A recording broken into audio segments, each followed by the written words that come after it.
10 Republican members of Congress crossed party lines to vote for impeachment. None are from Florida. CBS 4's Carly Barnett is live in the newsroom with how our delegation is reacting to the historic vote. Carly. Well, Elliot, it was straight down party lines here in Florida. Specifically in South Florida, we had our 3 Democratic representatives voting for, our 3 Republican representatives voting against. We also spoke with a law professor at FIU who explains the possible penalty of impeachment and how much is riding on this Senate trial. I inform the House that Mr. Deutsch will vote yes on HRES 24. I inform the House that Ms. Wilson will vote yes on HRES 24. Representatives on behalf of Democratic South Florida Congressman Ted Deutsch and Congresswoman Frederica Wilson making their votes known as they vote in favor of Resolution 24 to impeach President Donald Trump.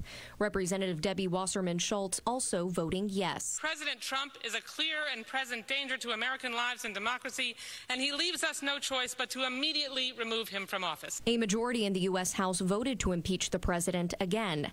Howard Wasserman is a law professor at FIU. He discussed the significance of Wednesday's events. Disqualification from holding federal office in the future.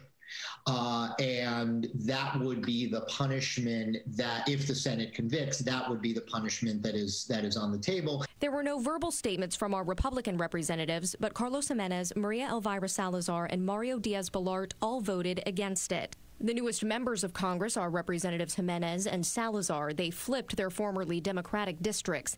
They released written statements. Jimenez says, while last week's violence was abhorrent, impeachment is one of the most sacred powers a member of Congress can exercise, and it cannot be taken lightly.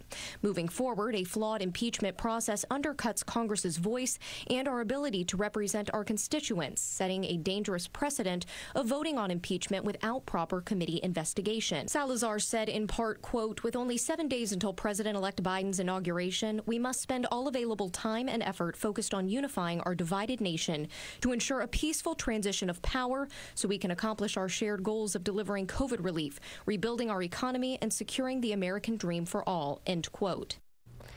Now it is all up to the Senate. Still no timetable on when that Senate hearing will take place. The standards for impeachment, Professor Wasserman points out, are different than the standards for a conviction in a criminal judicial proceeding. The question is, did the president engage in the type of conduct that reflects an abuse of his office? Because the First Amendment does not provide the protection in the same way. Live in the newsroom, Carly Barnett, CBS 4 News Tonight. Carly, thank you.